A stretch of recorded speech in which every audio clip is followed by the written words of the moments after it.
चीजें बताइए।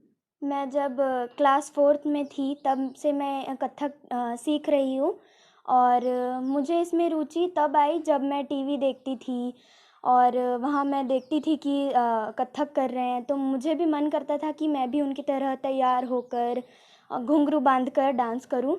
और मैं नेपाल गई हूँ डांस करने और भिलाई और आजमगढ़ और जमशेदपुर गई हूँ।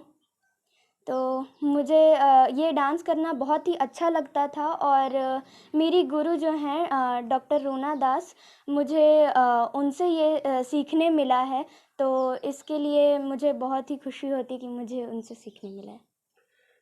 जैसा कि अभी आप डांस कर रहे हैं, तो आगे आपने कुछ तो लक्ष्य निर्धारित किया होगा, आगे कहाँ तक जाना है? आगे तो अभी बहुत दूर तक जाना है, मुझे ये डांस करना है, पर वैसे अभी मैंने सोचा नहीं है कि मुझे क्या करना है। मुझे कथक ही करना है, लेकिन मैं क्या करूँगी, किस चीज़ में करूँगी। डांस तो बहुत सारी है। अभी जैसे देख रहे हैं कि आधुनिक युग है, आधुनिक युग में बहुत सारी डांसर्स आप देख भी रही होंगी नए जनरेशन को, जी। लेकिन आपकी रुचि सिर्फ कथक में?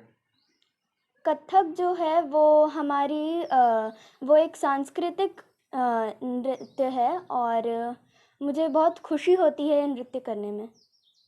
कभी ऐसा नहीं लगता कि जैसे अब नए जनरेशन, चाहे वो हिप हॉप कर रहे हैं, ब्रेक डांस कर रहे हैं, नए नए डांस कर रहे हैं, कि हाँ। उन डांसों को करें, ऐसा नहीं लगता कि कथक ही बेस्ट लगता है?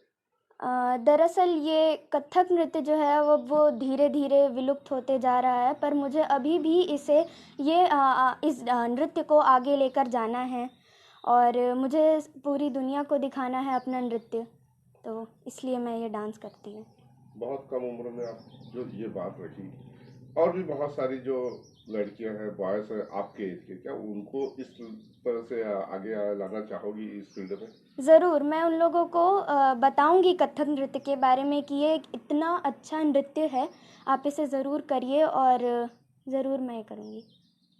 अपना नाम। मुझे तो बहुत खुशी है कि अनुकृति जो इतने सारे ये जो अवार्ड्स जीतती है उसमें मैं उसके साथ में जाती हूँ और मुझे बहुत खुशी होती है।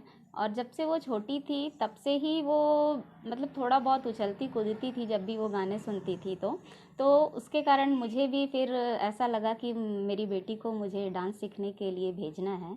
तो पहले तो वो ऐसे ही थोड़ा बहुत जो डांस है वो करती थी, लेकिन जब मुझे पता चला कि मैडम यहाँ पर हैं डॉक्टर रूना दास मैडम और वो ट्रेनिंग देती हैं वो कथक की, तो फिर मैं उनको बचपन से ही मतलब 5-6 साल से ही मैं उनके पास भेजने लगे। फिर कथक की क्यों मैम? कथक इसलिए क्योंकि मेरी ये रुचि थी कि मैं अपनी बेटी को एक क्लासिकल डांस का ही प्रशिक्षण दूँ, और चूँकि यहाँ पर कथक की टीचर मुझे मिली इसलिए ही मैं फिर कथक क्या के आप लिए। भी कभी नृत्य कला में? नहीं, मैं कभी नृत्य से मैं कभी नहीं की हूँ। उसके बाद भी आपकी जो बेटी है आज इस मुकाम पे पहुंची है, आपको कैसा लग रहा है? बहुत खुशी होती है मुझे मेरी बेटी के लिए, पर मैं चाहती हूँ कि मेरी बेटी आगे और बढ़े।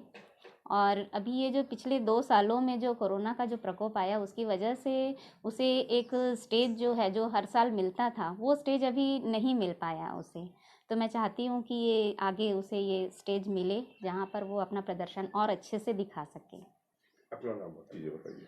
जी, जब मैंने अनुकृति को क्लास 1 में देखा था, तो तब से वो बहुत छोटी थी, पर उसके बातों में उसके बहुत ही अच्छे हाव-भाव बनते थे और मुझे लगता था कि वो अगर कभी कथक करेगी, तो वो बहुत अच्छा कर सकती है। वो जो भी शब्द बोलती थी, तो उसकी आँखों से वो भाव दिखते थे और कथक में भाव होना ज़रूरी है, क्योंकि कथक एक ऐसा नृत्य है, जिसमें मुद्राएँ होती हैं, भाव होते हैं, कंप्लीट डांस होता है। और जैसे कि आजकल के पाश्चात्य नृत्य होते हैं, वेस्टर्न डांस वगैरह, तो उसमें भाव नहीं होते, भावहीन होते हैं। एकमात्र शास्त्रीय नृत्य ऐसा होता है जिसमें पूरे भाव होते हैं और मुद्राएं होती है, संपूर्ण होता है। तो वो चीज़ें मुझे अनुकृति में दिखाई दी जब वो क्लास 1 से थी।